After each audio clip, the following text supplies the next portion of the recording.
Hello everybody, welcome back to Sundayberries.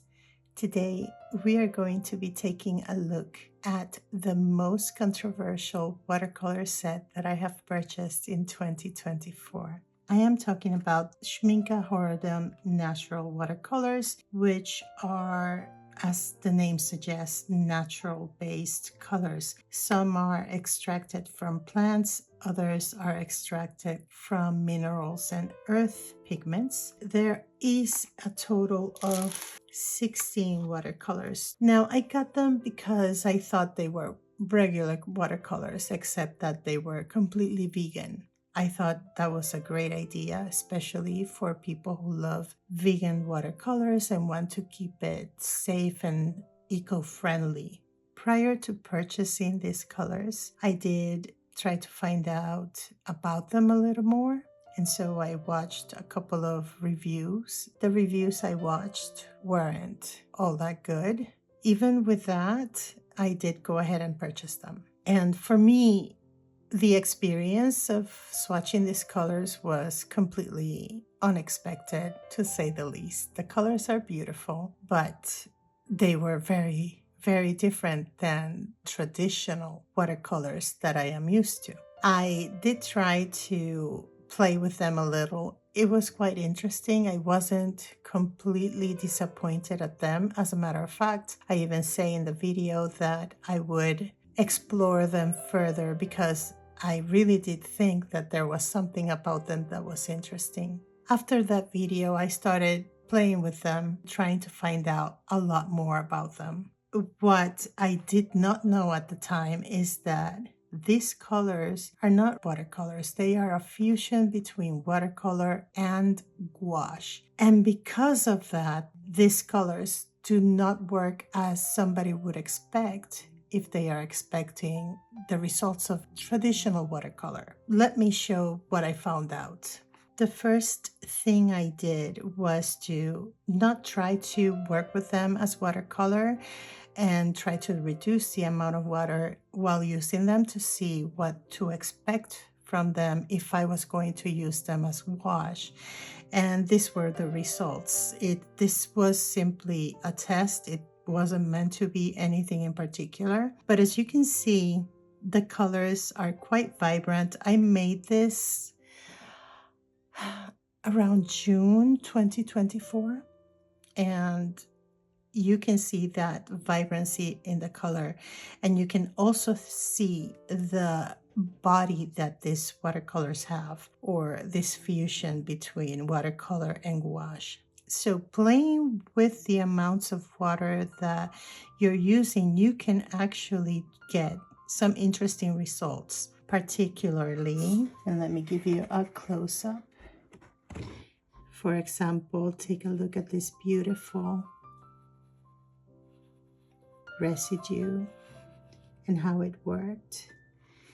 The marks that were left behind, I was using a catalyst with this, and you can see how they automatically became or gave a sense of depth. You can see how the marks are left behind. If I added water, it would lift the color underneath, but still remaining something there. And for me, this was rather beautiful. Here you can also see the textures, and you can see that I used a lot more water in this example right here. And you can see how that pigment behaves and dries on paper. Over here, I was able to get some interesting marks, and I did add a lot more water and try to use it over layers underneath, and this is what I got. And lifting color was rather easy, and on this one you can see basically the same result, and also with a lot more water and washes over previous layers. But the interesting thing is how you can get some sense of depth with them without a lot of effort. What I'm trying to say with this is that these colors have a certain amount of viscosity that you don't find in regular or traditional watercolors. To get to this viscosity where you can actually leave marks, you need an additive to get it, and that is called aquapasto, which I know a lot of people use, and I actually have it because I do like heavy body paints. As you know, I work with acrylics, but I also like the fluidity of watercolors. However, because of the texture that these watercolors have, they do not translate as a watercolor when you're working with them. So that's something that needs to be worked on. After this one, I started playing with a lot of water, trying to mix the colors, and I ended up with this mess, so don't judge me. But as you can see, you can peel off layers and recolor on top of them and work whichever way you want to work with them. But they are very, very hard to mix together. It's almost as if they wanted to repel one another in terms of colors. If you try to do a wash, for example, or a color mix that is more natural by using wet and wet, the colors will actually, most of the time, repel one another. And you can see it in some areas that they are not game players in that sense. I did visit the Schmincke Horadam website to check out some additional information, and they do have a video explaining about how to get these colors to work better. I tried all those things and they did not work for me. Knowing that it was a fusion between watercolor and wash, I thought like, okay, I understand then that these colors have a lot more viscosity to them than a regular watercolor. So I decided to do further investigation. So this is the second swatch that I made. And as you can see, by adding water, you can actually get a fair result that is not so striking in terms of the viscosity. But you can still see, for example, here that the viscosity is stronger. It doesn't completely dilute. So the more water you get, the more diluted you go. This is what you get. It almost looks gelatin-like, like you have a little bit of gelatin and you can move it around, that little drop, and it just doesn't dissolve. So that's why you see those striking spots of color. You can actually see it here as well. But if you look at these colors, they are absolutely beautiful. We have, if we count still the grain, you get 4 yellows, you get 3 reds, although Maddo Lake is more like an orange, but it is a red pigment, a natural red pigment. You get only 1 blue, and this blue is also very, very thick with a thicker consistency. As you can see the spotting. You will see this situation a lot more as we go. And you get these greens, 3 greens, 1 gray, and then 2 blacks, and then you get Rugenschok, that to me it's very similar to a buff titanium. So because of that consistency, when you're laying down the color itself, it's very difficult, and not a lot of people will have that patience to work with these colors, because you really do have to work with them in order to get a really good result. And so I decided to start mixing, because as I mentioned before, mixing these colors was in a wet environment was very, very difficult. So I decided to do a color wheel and mix them fully. In this case, I use curcuma, dragon's blood, and indigofera, which is the only blue. And these were the results. But as you can see here, you can see the blotting of certain colors, okay? For example, because of the indigo ferra, you can see the blotting very strongly in these colors.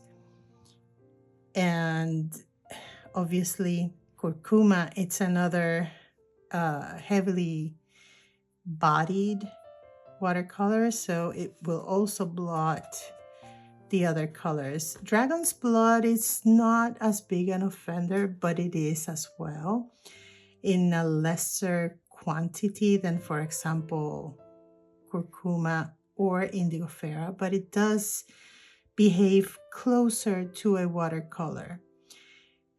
And still, because of the blue, when you're trying to mix, you will get this color, these purples that are almost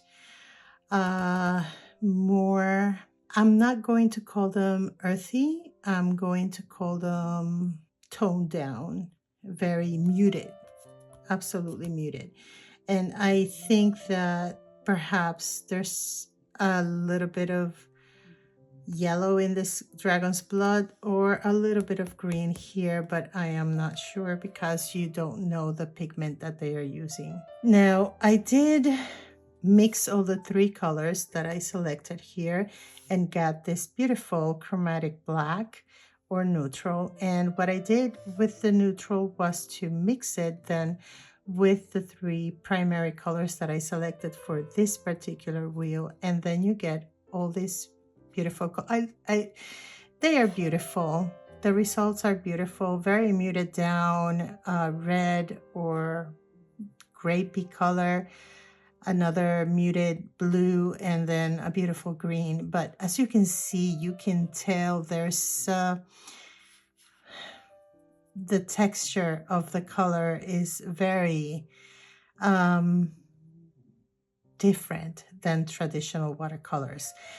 Because they claim that they are a mix or a fusion between watercolor and wash, I decided to use them with very minimal water, almost straight out of the tube. And that's where you see a huge difference. This is curcuma, this is dragon's blood, and this is indigo ferra. And as you can see, what beautiful colors they are, and also the results of the combinations between the curcuma and the dragon's blood is this beautiful orange, between the dragon's blood and the indigo ferra, this muted down purple, and between the curcuma and the indigo ferra, this beautiful green, very natural looking green. And then we get this beautiful neutral or chromatic black. You can almost see green here, and all the colors mixed. So this would be the neutral color that I placed here. So I made some notes, and basically what they say is that as wash, or using very, very little water, using them thickly, they actually do work. They look really nice. As watercolor, it's a very difficult one to go through, although if you keep working on them, you will get some interesting results, as I will show you later on. But they are absolutely not watercolors. At least they don't have the same texture. Although I have to admit that I have come across some watercolors that would have this same type of texture. Not as pronounced, but they are thicker in consistency, and that would be very much like this. So as a fusion, what do I think of them as a fusion? I think that it's either one thing or another. I think the fusion perhaps is that middle ground that they are wanting to get there.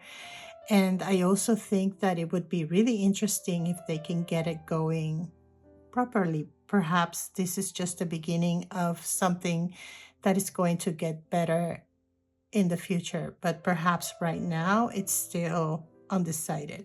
Of course, they are wonderful colors in terms of the fact that they are all natural, and people who love environmentally friendly materials will appreciate these colors. I think they will appreciate them more as gouache than watercolor, but if they want to add to the watercolor and give a little bit of an extra texture to the watercolor piece, then these colors seem to me rather appropriate for that. I did a whole swatching of all these colors. I tried them in two ways, using a lot of water, and you cannot see any thickness to the texture of the watercolor or this fusion. And I went that way all the way more or less around somewhere around here.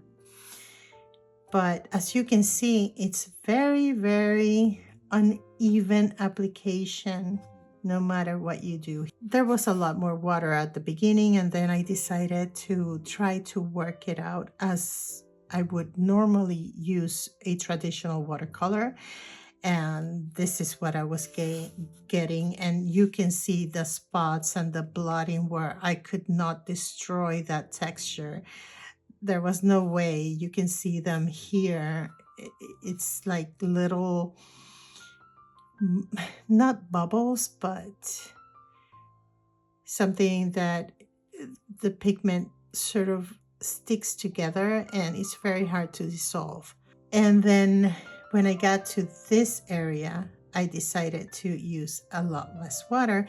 And as you can see, it was coming out a little bit better, because they are closer to gouache than they would be to watercolor. And that's my personal opinion.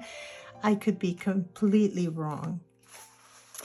I continued my mixing experiments with different colors: Camela, Indigofera, and Red Bolus. Indigofera will be common in all of them simply because it's the only blue. Here we have, for example, Yellow Ochre, Madder Lake, and Indigofera, Curcuma, Madder Lake, and Indigofera. Still the Grain as a yellow, Indigofera and Dragon's Blood, Still the Grain, Madder Lake, Indigofera, and Camela, Dragon's Blood, and Indigofera. But if you look at these colors, I guess because of the only blue that you get in this set, they are pretty much very similar. You get similar results, and you can see that in my previous mixing session, most colors seem to be really close to one another. There isn't a huge difference when you're mixing them. This group right here, Camela, Indigofera, and Red Bolus, was possibly the most interesting one. But as you can see, you get a beautiful neutrals with the Red Bolus, but it was pretty good in terms of not having that much texture, but and this one here, but with the rest, it started going downhill really quick. The best purples that I was able to get were here between Indigofera and Dragon's Blood, and maybe here a little bit. But the oranges and the purples were really difficult to get something that wasn't completely muted down. The greens were all nice. All the greens were really nice, but the oranges were earthier, and the purples were very, very muted down, with the exception here. And the oranges, this one was pretty good, and this one as well. But because of the texture, it's the texture that really pushes everything down. Obviously, they are beautiful colors. Even if you try to do different color wheels with different combinations, and this is just only a few of the combinations that you can do. You can see that these wheels are pretty similar in terms of results, which is the same as we got here. Obviously, when you get to the vine black and the graphite black, you get really interesting and beautiful colors, of course. But as you can see, the colors are pretty much a little bit of the same.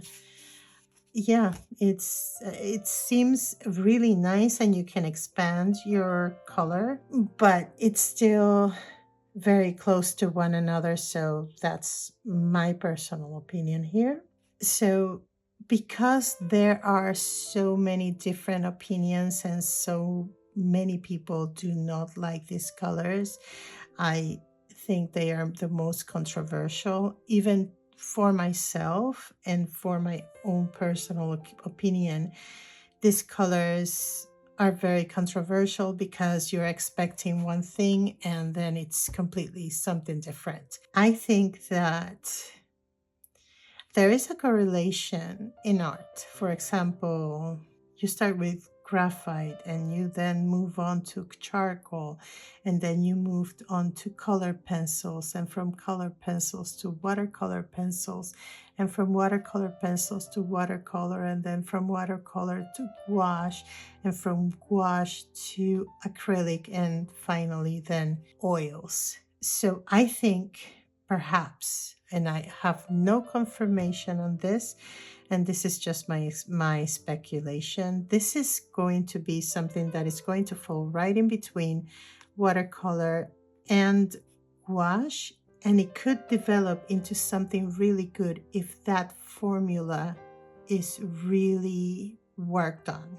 and perhaps call it something different than watercolors, I guess, because people feel that they were misled into buying watercolors that are natural, but they are actually a fusion between watercolor and gouache, which makes them a different thing. And that should be in the forefront. I think it should be explained a little bit further, and also really explain exactly how we are supposed to use it if we want to use them as watercolor. Because as they stand, I wouldn't use them with my traditional watercolor because of the consistency, unless I'm really looking for that consistency.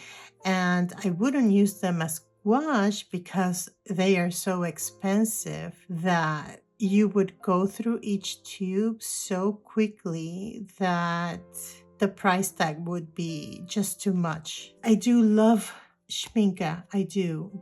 I think they could be pioneers in doing something like this, but I'm not sure how these colors, for people who buy them thinking they are watercolor, how they will feel. So in terms of these colors, I think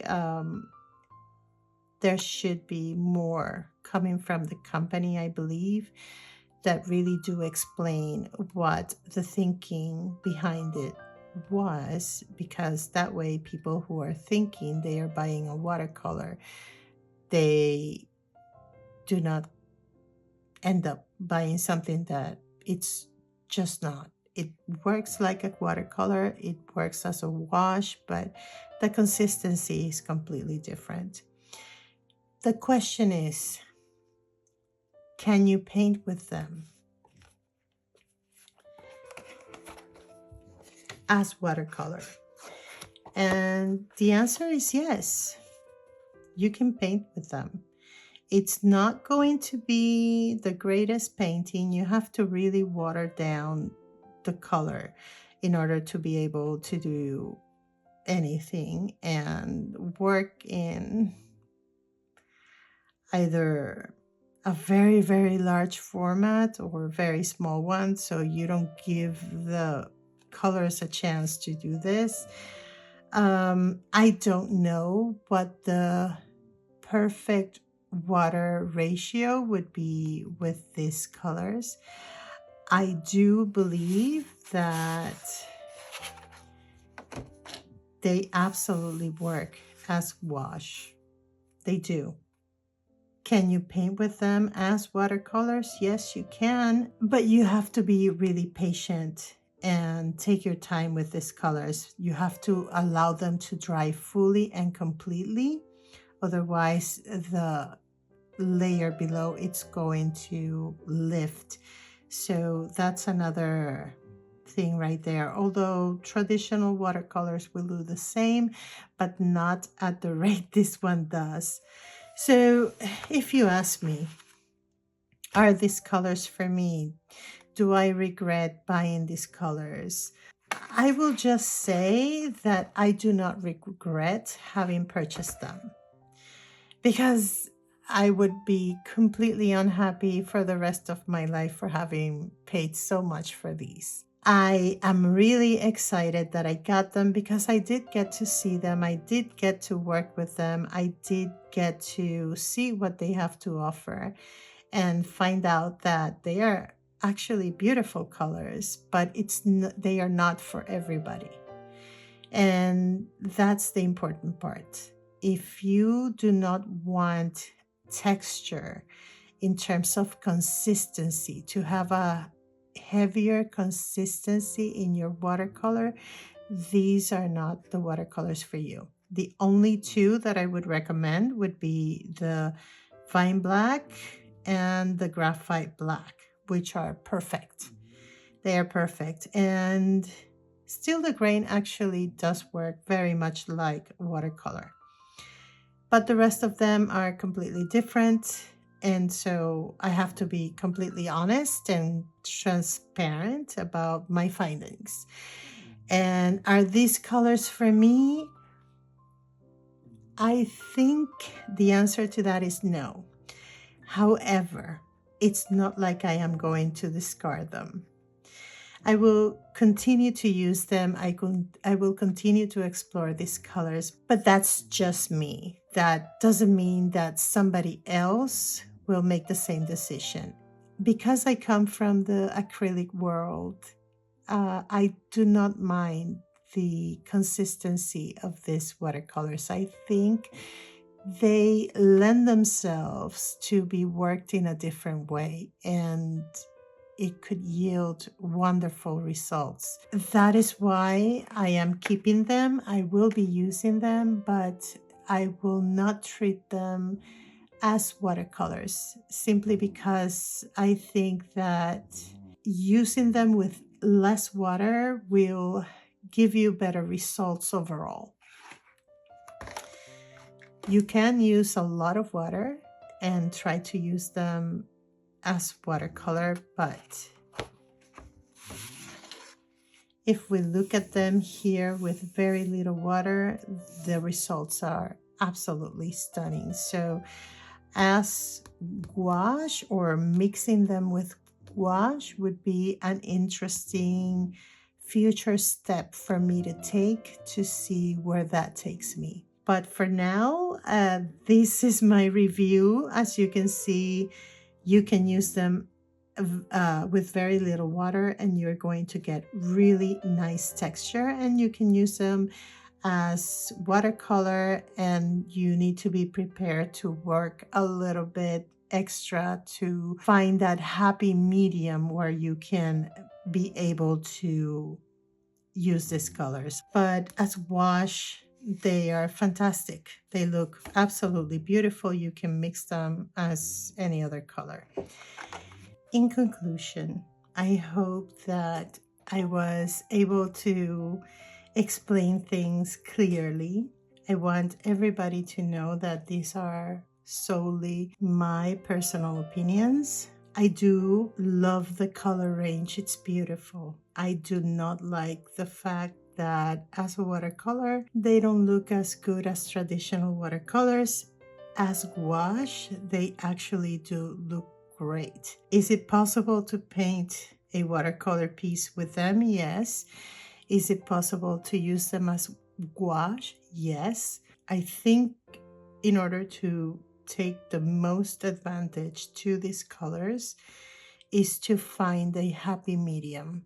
I do like the fact that they do have a little body to them, because you can do quite a lot with that in terms of texture, in terms of creating something completely different, but you would have to really experiment and move out of what you would expect from traditional watercolors, and then move on to that middle ground in between gouache and watercolor, which would be something similar as adding aquapasto to your watercolors to gain that little extra texture.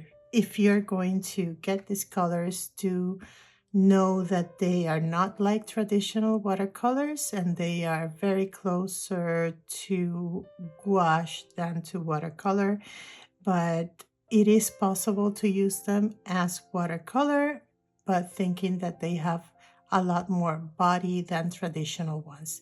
When I say that these are the most controversial watercolor set that I purchased in 2024, is simply because a lot of people do not like them, and I think they are quite misunderstood. I think there's a lot of misunderstandings with the type of colors that these are. If we take them by what they are, then we wouldn't be as surprised. But if you're coming in thinking they are watercolors, then you're in for quite a different result. Understanding that this is a fusion between watercolor and gouache will allow you to think of them in a different way, and to use them you have to really think outside the box. And with that said, I hope you enjoyed the video. I hope this answers a lot of your questions in terms of these colors. I hope that if you love them, don't kill me because I do love them. I really, really do. It's just that I do need to work with them with a different mindset, as a lot of you will need to as well. I truly believe that Schmincke is possibly pioneering in a middle ground between watercolors and gouache, and perhaps this initial step into that is possibly not yet perfected, and perhaps it will get better in time. We'll just have to wait and see.